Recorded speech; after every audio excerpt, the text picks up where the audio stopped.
you or your friends, I mean, know people around you get jealous. Oh, they get upset. Hello? Just like the other day when the preacher came over here and he seen Elvis in here. Oh my God! Hello? Has no idea what that deal's sitting right there for. Hello? He just think it's we're some weird people, and we sing that country music. And y'all don't get offended when I say this, okay? There's two kinds of music, a bunch, but country music and contemporary music. Hello?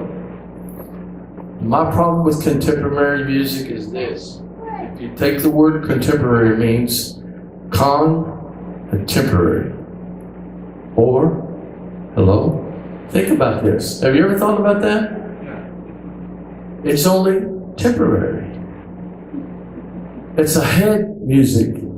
Don't get offended with me, please, okay? I think we need to take that same thing and put a heart music to it. That's why we do it country style. Hello? Oh man, I mean, he chewed me out for, and I didn't know why he didn't like Del Way. Anybody ever heard of Del Way? Oh yeah. Del Way used to sing in all the bars. My problem is I never sing in the bars. Everybody thinks I was one of the biggest bar singers in the country. Hello. You know how many times I sang in the bar? One time. I had a friend of mine call me and said, "Hey, Rusty, I'm going to ask you something, and you don't have to do it, but I'm just going to ask you because I think you could do a good job. I need for you to come to this Hanging Tree Saloon." And he said, "I need for you to sing a couple songs." I said, "Well, why then? Okay, well, which one do you want me to sing?" He said, "I Saw the Light." Can't remember what the other one was. You remember? Anybody remember what? I remember it. Donnie, you sing a song all the time. The other one did. Anyway, I'm getting old age here. And he said, "I'd like you to sing those two songs." I said, "Well," he said, "Well, I know you're a preacher, and I know that that's not a real comfortable place for you." He said, "But I'd like you to sing it for us." I said, "Okay, I sure will." So Lynn and I went out there, and there was so much smoke in there. The bad part is I'm allergic to smoke. Let me tell you, I thought I was going to die. Hello? From the smoke. But he called my name. He said, "I want to tell y'all we got a preacher that's here from the Alamo City Cowboy Church." And he said, he didn't even have time to say anything else. They just started screaming, clapping their hands. And I'm going, "Wow, this is better than church." Yeah. And I'm going, man. And I got up to walk down the aisle. Someone had their beer in their hand, and they would put it in the other hand and put it on. Shake my hand. Honest to God, they did. Let me tell you, they had more respect than a lot of these churches do. They did. Everyone, ask Linda, I didn't hardly get up and down the aisles for them people. Everyone would want to shake my hand. And I sang those two songs. And I felt more at home. And I never sang in a bar in my life. I felt more at home there than I did in a lot of churches that we've gone to. I went to a lot of churches and those people treated us like dirt. Hello? That's why they call me the rebel preacher. Because I don't agree with most of their junk. Hello? Hello? I'm sorry, I don't know how I got off on this. Didn't I pray God give me the right word to say? Right? Didn't I? I did, right? Oh, thank you, Lord. I don't want to get in trouble. But what I'm trying to say is, people got mad because I sang at the bar one time in my life. Hello?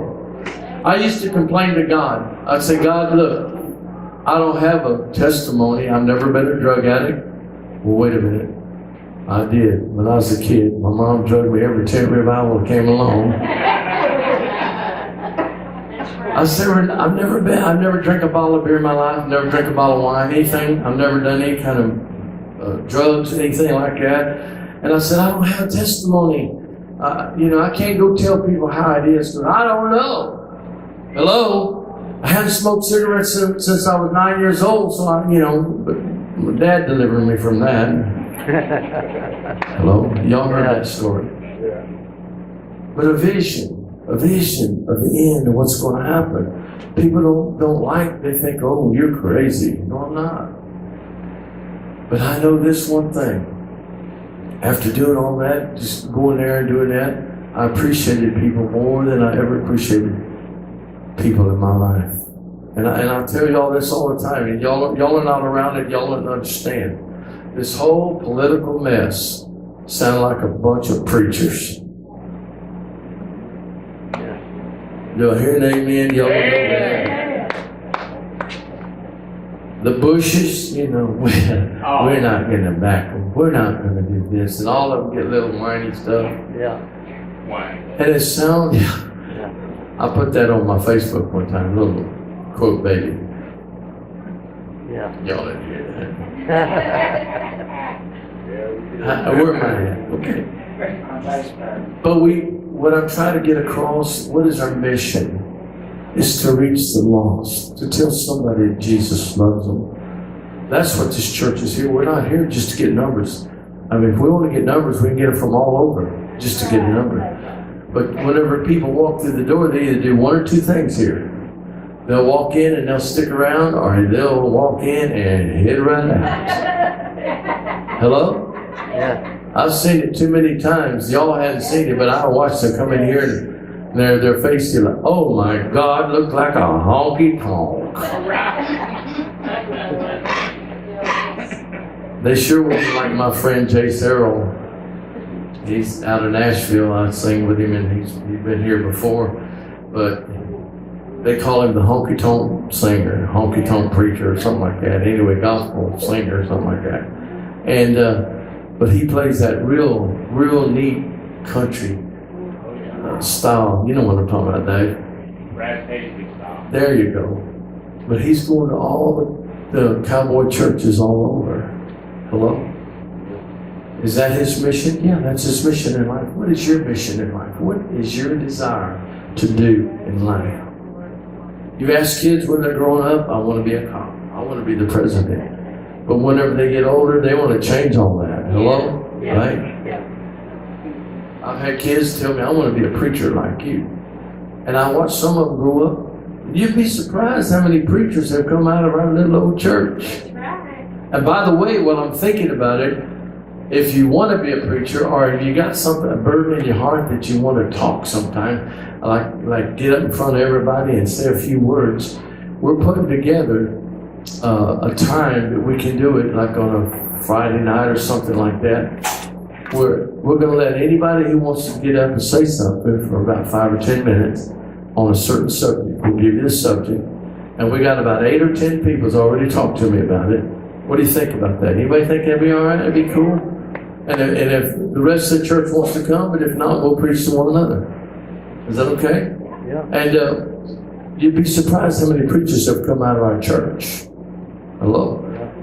We don't think nothing about it, but on down the road, I was at a funeral one day over in Floresville. One of my best friends died, and I don't know what happened. If I would have got in touch with his family or something, I don't know. They would have probably let me do the funeral. But I get over there, and lo and behold, the young man that's in charge of the funeral was my little cousin. Well, not little, he's big now. Virginia's boy, what's his name? Kelly. And he was in there, and he's preaching a funeral. He grew up in our church, and he wanted to be a preacher. It made me feel good. Hello. Yeah. That these little ones grow up. So the mission is, let's do something for God. Amen. Joseph had a dream that his people was going to bow down to him. First of all, I don't know if that would have been a good idea to tell everybody that or not. Right? Especially your daddy. Yeah. Dad, one of these days you're going to bow down to me. Your mom, y'all going to bow down to me. Hello? Here's a little runt, 14 years old, whatever, however old he was, and he's telling them, one day y'all going to bow down to me, and you're going to do this, and they're like, yeah, right. Right. And I can't finish my sermon today because it would take me 2 or 3 more times probably to do it. I just want you to understand we're going to talk about Joseph, okay, for the next couple of weeks. Is that all right? Yeah. And I'll show you why. He had a mission. He knew that God had showed him something. And he fulfilled that dream. He fulfilled that mission. He went through all kinds of things. How many know God may tell you you're going to be doing this or this or this or this or this or that, and it may not happen for 20 years. Yeah. Hello? He may tell you and put in your heart that you're going to go on a mission field, or you're going to be a singer, or you're going to be an evangelist, or you're going to do this or that. And he put it in your heart and it not developed for 20 years. Some of us, we'd be in trouble. Hello. Right? I'd be 90. I don't know if I could do a whole lot at 90, but I'll be willing to try. Yeah. But what I'm trying to get across to you is when God gives you something, stick with it. Hello? I don't care what it is. Learn to play a guitar or a piano or accordion or something. Learn to play it with all your might, because you're not doing it for yourself. You're doing it for God and for you people. I mean, no, everything we do up here, we're not doing it just to get up here and play the music for ourselves. We do that on Friday night. Right? We get up here, we cut up, we have a ball on Friday night. Well, I mean, we're just crazy. Once a month on Thursday night. Once a month on Thursday night. I mean, they've really done me in on this country music. Hello. And I said, that's our night to have fun. I don't go, they pump iron, he pumps iron, he does all this stuff. And I said, I don't go do all that. I need to. But I do something to have fun. Right? If I can't have fun doing it, I don't want to do it. It's just that simple. Are you with me? But I told him, I said, hello? We sing a song, a country song, a love song, a song of fun, exciting, maybe just the guitars and the rhythm and having a ball, getting everybody clapping their hands. Hello? Yeah. How many know what I'm talking about? Because we can let it all out. Don't have to preach to nobody, don't have to do nothing. That's not what it's for. Do you understand? Yeah. Sunday morning, baby, let me tell you, it's a different story. That's right. We do kind of the same thing. We get excited, we get happy, we clap our hands and shout a little bit. But we do it because we want your soul satisfied. We want your heart changed. We want Jesus to come into your heart. Amen? Amen. If he comes into my heart, how many know that little song, open up your heart and let the sun shine in, let the love shine in, love in? How many know we need to open our heart to God? Little Joseph, that's what he was doing. He was opening his heart. Believe it or not, he was opening his heart to his family. Right. He said, guys, I had this dream. Do you think that if he thought 1 second that what he was fixing to tell them would cause all the problems, he would have never said it. Right? But he would just say, man, I had a dream. How many of y'all have a dream and y'all tell me about it? Man, I got to tell you about this. I got to tell you about that. How many know? And, well, yeah, that's cool. That's cool. How many understand? It wasn't cool for his brothers. And being a preacher, I could tell different things that preachers will just do their best to try to cut us down. Hello? And you as a Christian, you tell people different things, they'll cut you down. They will.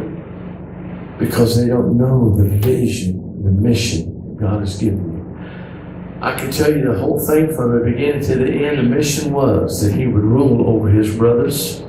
Yeah. He would rule over his family, but not only that, he would rule over the whole nation. That's right. You see, it started out here with a dream. You remember him going, the family, they took the coat of many colors? Yeah.